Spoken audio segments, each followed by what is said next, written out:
2023 is coming to a close, and that means it is time to rank every single Nintendo Switch game that released this year. Let's get into it. Hello there everyone, welcome back to the channel. My name is Botox Games, and today we are going to be ranking every single first-party Nintendo Switch game that released in 2023. Now, I already posted my top 10 Switch games of 2023 video a couple weeks back. However, that included some third-party stuff, and I thought it'd be fun to properly rank every single first-party game that Nintendo did release. Now, there is one game on this list that I have not played at all, so we will get to that when we get to it, as well as a couple of smaller games that I haven't finished, but I did play a little bit of, or even a decent amount of. But for the most part, I did beat and play through every single Nintendo game that released this year. So with that said, there's no point in wasting any more time. Let's start ranking these games. We'll go in order of release, starting with Fire Emblem Engage, which I'm going to put right in A tier. Fire Emblem Engage was pretty much the Fire Emblem game I had been waiting for. I know everybody loves Three Houses. Like, that's pretty much the fan favorite at this point, I would say, in terms of popularity, in terms of sales. I mean, more people have played Three Houses than any other Fire Emblem game at this point. But Fire Emblem Engage was something I was really waiting for, a game that focused more on gameplay than its story. Story and characters are very important to me in a Fire Emblem game, and without the characters, I'm not going to get attached to the strategy element, which we'll talk about with another game on this list. But Fire Emblem Engage kind of hit that perfect blend for me, where the story is kind of goofy, Saturday morning anime, you know, and the characters are fun and very unique, but there's not like a lot of, you know, I don't think anybody's doing any character studies on Luis or Chloe, right? They're fun characters, but there's not much depth to it. But to me, that's fine because they refocused on gameplay. They brought back the weapon triangle, and they added this new engage mechanic where you have these past lords from the Fire Emblem series, and it just adds a really nice layer of depth to the gameplay. So Fire Emblem Engage was a nice return to form, in my opinion, for the Fire Emblem series. I know that's not gonna sit well with a lot of people, but I really enjoyed it. And I will say, I fully understand that the next game will probably be more like Three Houses, and I'm fine with that, because I got Engage. We're probably getting a Fire Emblem 4 remake this year, so I'm good for a while. Y'all can have your next Three Houses sequel or whatever it is, because I got Engage and I was very happy with it. Next up on the list is Metroid Prime Remastered. Now, I did a video back when this game came out. It was my first time playing Metroid Prime, and I'm actually not too fond of the game in general. I am not a Metroid Prime fan. I love 2D Metroid. Some of the 2D Metroid games are my favorite games of all time. Dread and Fusion in particular are probably in my top 20 games collectively. I love those games so much, and Metroid Prime was a game that had been hyped up for so many years and just kind of let me down. I think it's very slow. I think the boss fights are probably the highlight, but there's a lot of backtracking. The combat isn't fun at all. I don't know. Metroid Prime, in my opinion, is very overhyped, but I will say, ranking this on a remaster, right?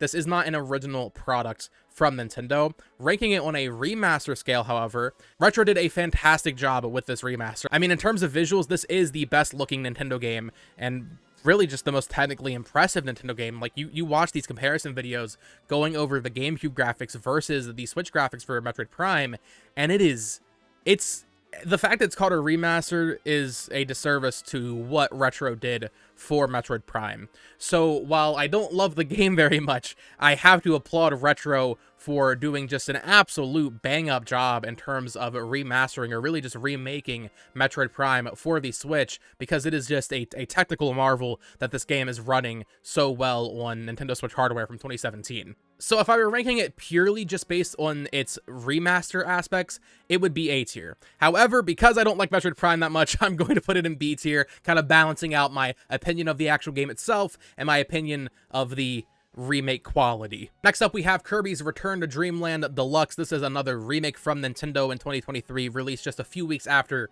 Metroid Prime Remastered Shadow dropped. And I have to say, although I had played a little bit of Return to Dreamland on the Wii, like I think a year prior, around the time that Forgotten Land was coming out, it was a game I didn't ever get super into, but since then, I had gone back and played Triple Deluxe, I had played Planet Robobot, and I had replayed Star Allies, and of course Forgotten Land was fantastic. So in recent years, I've become much more open-minded when it comes to Kirby games, and really appreciating what HAL Laboratories does with the Kirby franchise. And I have to say, they did, once again, another fantastic remake job on the Switch this year. Kirby's Return to Dreamland Deluxe is really just, it's fantastic. It might be the best 2D Kirby game, right? I don't know if I like it more than Planet Robobot. I would have to replay that game again now that I played Return to Dreamland Deluxe, but it's close, right? It's right up there. The new art style is freaking beautiful, and I love how on the Switch, with most of their franchises, Nintendo has kind of gotten a different art style out of each entry. Pokemon's a great example of this. Kirby is another example. Fire Emblem, Mario. There's just been a lot of variety when it comes to the art styles in Nintendo's franchises on the Switch, and Return to Dreamland Deluxe continues that trend, and I think it looks beautiful. I also really love the Magolor epilogue, and I will say I played this entire game through with my girlfriend, which also probably heightened my experience a little bit too, because it's rare that we find a game that we both just really enjoy. And they even added the Merry Magoland, so Return to Dreamland originally had a couple mini games, right? It had a handful. This game souped them up, put a whole hub in, and there's like a bunch of completionist achievements you can go for, a bunch of new mini games, and I really liked Return to Dreamland Deluxe. So much so that I think it's A tier. I'm gonna put it below Fire Emblem Engage, I think, but it's really good, and honestly one of the most underrated games of the year. I know it's a remake and not a new game, but, you know, people are talking about how great Metroid Prime Remastered is. I think Return to Dreamland Deluxe is also very good. Next up in March, we had Bayonetta Origins, Cereza, and the Lost Demon. This was one I didn't play on release, but I played a couple weeks after. And I have to say, although, you know, I'm a Bayonetta fan, I've played all the games, I wasn't really excited for Bayonetta Origins because, I don't know, Bayonetta's a franchise I enjoy, but it's not something I'm super, like, attached to. So to get a Bayonetta spin-off that is less action-focused and more, I mean, it's still action, but just a very different type of action, I don't know. It didn't really speak to me when I saw it. I like the art style. I think the art style is really cool. But going into it, I just really didn't have any high expectations. And I would say my expectations were exceeded, but that's because they weren't very high to begin with. I did enjoy my time with this game, and I think I did a pretty positive review on it. I think I've come down a little bit since then. It's a good game, right? If you're a Bayonetta fan, or if you just want a lighthearted, kind of just action-adventure game, top-down style, it's fun. It's a fun game, but it's just not really what you would want from Bayonetta. I kind of wish they just made a new IP out of this over at Platinum, but I love the art style. I like using Bayonetta and Cheshire in kind of conjunction with each other. It is a little weird. I feel like this game would have been perfect for a co-op setting, and they didn't do that either. So with all that said, I feel like I'm being a little bit too negative. I did enjoy my time with the game. I like the art style. I like the gameplay. It's just not something that I was particularly looking for, and while I enjoyed it, it could have just never happened, and I probably would feel indifferent. So this is going to go in low B for me. It's a good game, and I do recommend it if you are a fan of Bayonetta, but once again, it just kind of exists. So maybe B is a little bit high, if anything, but I'm gonna, I feel good. I feel good with a low B for that. Advance Wars 1+2 Reboot Camp. So admittedly, I have not beaten this game. In fact, it's 2 games. This is a remake from WayForward. It was supposed to release in 2021. Then it got delayed to 2022, and then it got delayed to 2023. So it had a kind of troubled release schedule there.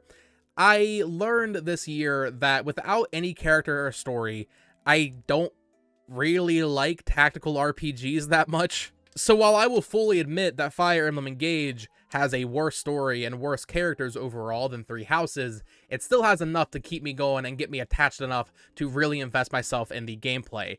Advance Wars, this is my first time playing Advance Wars, there's no characters. I mean, there's Andy and there's the other characters, right? But there's not, like, units on the map that you're using and bonding with, and then if they die, they're gone forever, right? That entire aspect of Fire Emblem that makes Fire Emblem so special is not in Advance Wars. And I know that's not really a standard thing for most tactical RPGs. That's kind of like the trademark of Fire Emblem, is the permadeath and all that.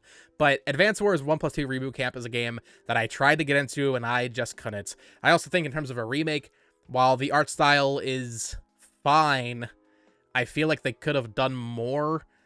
I don't know. It feels kind of low budget. I'm going to put this in C tier based on the bit I played of it. I didn't finish either game. I didn't even finish Advance Wars 1, so take my opinion with a grain of salt, I guess. I know there are people that absolutely adore this franchise, but for me, it just, it just didn't hit, I guess. Now, in April, we also saw the release of the only DLC I'm putting on this list. I could do the Booster Course Pass, I could do the Pokemon DLC, but I'm not going to, because frankly, I'm not that interested. The Booster Course Pass is pretty good, by the way. Xenoblade Chronicles 3 Future Redeemed is basically a full game, so I wanted to include it on this list because this is an easy S tier. This is one of my favorite games of the year. Xenoblade Chronicles has become easily one of my favorite franchises of all time, if not like top 2, maybe. And ever since I played Xenoblade 2 back in 2018, I'd always kind of dreamed of a Xenoblade 3 that would bring the worlds of Xenoblade 1 and Xenoblade 2 together. Shulk and Rex meeting and being bros, and those are your two team, party members, and that's the story. You're combining the worlds from both games. And when we got Xenoblade 3 was my game of the year last year. Fantastic game, but it had a whole new cast of characters. But when Future Redeemed came out, they finally answered that prayer I had of giving us characters from Xenoblade 1 and Xenoblade 2 combined in one story, along with new characters as well. Monolith Soft, it really can't be understated how incredible they are in terms of not just remaking JRPGs, but making DLCs. This is the best DLC I have ever played. Right up there with Torna. Torna and Future Redeemed, those are the top 2 DLCs in my eyes, and I'm excited to see what Monolith Soft does in the future. But yeah, I absolutely adored Future Redeemed, one of my games of the year, and that is an easy S tier for me. And next up, we have another S tier game just going right up in there. In fact, I will move these around so they are in order. The Legend of Zelda Tears of the Kingdom. I have been a stern defender of this game over the past 6 months, since seemingly the entire internet turned against it and decided that it is not a good game, it is a lazy sequel, all of these things. When the game came out, no one was really saying that. There was the DLC crowd, the people saying it looks like a DLC, but once we got our hands on the game, it seemed like everybody loved it. But around October, maybe September, it feels like opinions on this game just completely shifted. But in my opinion, and in my experience playing this game, this is better than Breath of the Wild in every feasible way. I understand the context of release is important. Breath of the Wild was certainly a more important game for Nintendo, and was likely a more important game to pretty much every Nintendo fan. But weighing Tears of the Kingdom's actual merits just against Breath of the Wild in terms of its game design, its map, its music, its characters, its bosses, its abilities, I mean, I think every aspect of Tears of the Kingdom is better than Breath of the Wild. It is a fully realized version of this Hyrule. I had an absolute blast playing this game, and I'm excited for the future of Zelda. I am okay if they go back to linear design, but I'm actually one of the few people that I want them to continue open air. I want them to figure out a way to make dungeons even better, because they're still not what they should be, and maybe get rid of weapon durability, right? But for me, Tears of the Kingdom is one of the best Zelda games. I'll always put it up there with Breath of the Wild and, of course, my beloved Wind Waker, but Tears of the Kingdom just absolutely blew me away. Okay, next up we have Pikmin 1 and 2. These were released on the eShop back in June, and they got a physical release in September. Now, admittedly, I haven't played too much of these versions. I did play Pikmin 1 and 2 for the first time earlier this year, back in February, but I don't think these are very good port jobs. They're pretty lazy, in fact, so the controls aren't great. They're, they didn't touch up the visuals or anything, which is fine, I guess. But I don't know, man. I'm glad they released them on Switch. That's cool. But I feel like these aren't that impressive. I would put these in like C tier. Understanding that, Pikmin 2 is one of my favorite games of all time. I freaking adore Pikmin 2, but they removed my beloved advertising, which I think is actually a big blow to the world and the charm of Pikmin 2. And then, yeah, like the controls, like the Pikmin controls, that's always like the topic of debate. Are the controls good in this version of Pikmin? Ever since the new Play Control came out back on the Wii, and whenever there's a Pikmin iteration that doesn't have proper motion controls, that's kind of an issue, and these games don't have proper motion controls because the Joy-Con are the Joy-Con. So, in fact, I'll put Pikmin 2 in B tier just because it is a significantly better game than Pikmin 1. But Pikmin 1, that's going in C tier, and yeah, Pikmin 2, I'll just put that down there. Actually, everybody 1-2 Switch, yeah. So this is a game I played this year. Now, I'll be honest, I enjoyed 1-2 Switch back in the day. I actually thought it was a pretty cool showcase of the Switch tech, the HD rumble, the IR sensor. It's a game you play once or twice and that's it, but that was fine for me, and I thought it was fun enough. Maybe overpriced, sure, and pretty low budget, but I enjoyed it. Everybody 1-2 Switch pretty much takes any enjoyment from 1-2 Switch and rips it away, because this isn't a tech showcase. This is just a generic Jackbox party game clone wannabe from Nintendo with a no heart, no soul. There's no novelty of, using the Joy-Con really, because most of the games had to be designed around phone usage. This game's an L for me, man. This is one of the worst Nintendo published games that's released possibly this entire generation. In fact, I'm actually curious, is this the worst Metacritic score for a Nintendo game since the Switch released? I'd have to imagine it probably is. It's not a good game. There's always that inherent fun. If you're at a party, you're drinking, right, and you whip this game out, you can have some fun with it because you're with friends goofing around. But there's a much better party game that Nintendo released this year, and it is not everybody 1-2 Switch. Next up, we have Pikmin 4 here. Now, although I put Pikmin 1 and 2 in C tier, that, once again, keep in mind, that is because the ports aren't very good. Pikmin is a franchise I really do love, and Pikmin 4 pretty much delivered all of my expectations and then some. There are some issues, or at least there are some issues that people have with the pacing of the game, with the fact that it's more like Pikmin 2 and not like Pikmin 3, and there's, kind of just less strategy elements overall. You can take your time much more and just kind of explore and really enjoy your time in Pikmin 4. And for me, I think that's a great design change. I love Ochi. I like the nighttime expeditions. I like caves. That's why I like Pikmin 2 so much. Pikmin 4 is one of Nintendo's best games this year, absolutely. I'm just trying to decide if it's S tier or at the very top of A. I think it might be S tier. It's lower S tier, but this is a really special game. FZero 99, now this released back in September. It was shadow dropped during the September Nintendo Direct, and I wasn't sure what to really think. I'm not an F-Zero fan, or at least I wasn't at the time, and I was like, oh, cool, it's free on Switch Online, I'll try it out, why not? I hadn't really been playing Tetris 99 or Pac-Man 99. I enjoyed Mario 35 for the 2 days I played it, but these 99 games that Nintendo releases are something that I just haven't really gotten into. FZero 99 changed that in a way I would have never expected. I pretty much no-life this game for like 3 weeks straight. I adore FZero 99.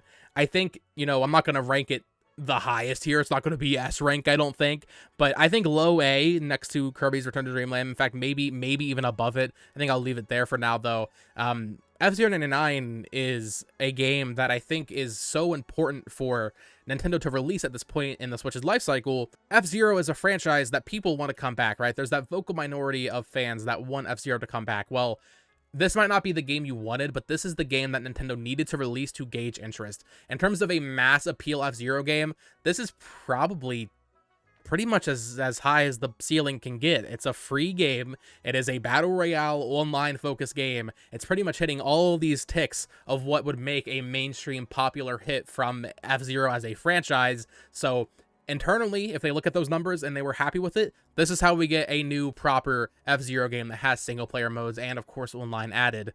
So from a business perspective, I think F-Zero 99 was just absolutely brilliant, but also the game itself is really, really freaking good. F-Zero is a fast-paced racing game, but when you add 98 other players, it becomes so hectic and so crazy that, at first it's overwhelming. But as you play more, as you learn how the boost meter works and how KOing enemies kind of increases your boost meter, it just becomes so secondhand. You can almost play it without even really thinking. It's so addicting. The content at launch was pretty limited, although it was a free game, so maybe not a huge issue. And they added more tracks and more cups and stuff over the weeks and months following the release of the game.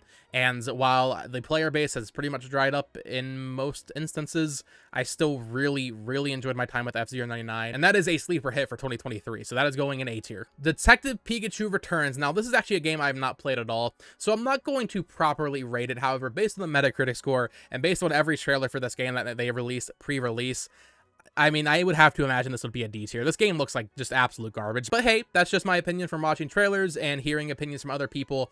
I won't rank it myself because I didn't play it, so this goes bye-bye over here. Super Mario Bros. Wonder. Now, if you already watched my top 10 Switch games of 2023 video, you already know where I'm going to rank this. I keep saying this, depending on the day, my opinion might switch, but Super Mario Bros. Wonder was so unexpected. I did not expect this game to be as good as it was, which I think has kind of boosted it in my internal mental ranking of these games, because I just wasn't expecting to be so absolutely blown away by a 2D Mario game. I mean, New Super Mario Bros. Is a franchise I've enjoyed for the past decade, but 2D Mario, even back to World and Mario Bros. 3, these are games I never super loved. I thought they were fun games. They would never have been in my top game lists. So for the 2D Mario team to come out and release a 2D Mario game that is so good that it is an S-rank game, but also my game of the year is just, it's just so impressive. I just would have never, I just never would have thought that it was possible. I'm going to be honest. For a 2D Mario game to potentially be better, in my opinion, than Tears of the Kingdom. Once again, I want to be very clear here. In a year when I decide that I like Tears of the Kingdom more, I don't want to hear people commenting like, oh, you change your opinion. Yes, maybe I will. But right now, I'm so high on Super Mario Bros. Wonder, even 3 months from release. It is right up there with Tears of the Kingdom, right up there with Future Redeemed as my favorite game of the year. The amount of creative design in each level for this game is just so... It's just impressive. The game left me speechless multiple times while playing. Maybe it's not for everybody, but I freaking love Mario Wonder, and yeah, I mean, that's going at the top. But we still have 2 more games to get through here. WarioWare Movement now, admittedly, once again here, I have not played too much of this game. I played it a couple times here and there back when it came out, but I didn't even finish the single player, which is like super short, and I dabbled with a little bit of the party modes. It's fun, you know, it's definitely better than everybody 1-2 Switch, but I would need to play more of it. For now, based on what I played, I would put it in B tier. It's unfortunate that we haven't gotten just a regular WarioWare game on the Switch. I know people love WarioWare Smooth Moves, and Movement's reception was pretty positive overall, I think, or maybe a little bit above average, but Get It Together wasn't really what I wanted. I think that game's fine, but I want a traditional WarioWare game where you use buttons. Motion controls are fun in short bursts, but the Joy-Con motion controls don't really work that well. I just want a button-based WarioWare game. Is that too much to ask Nintendo? Maybe so.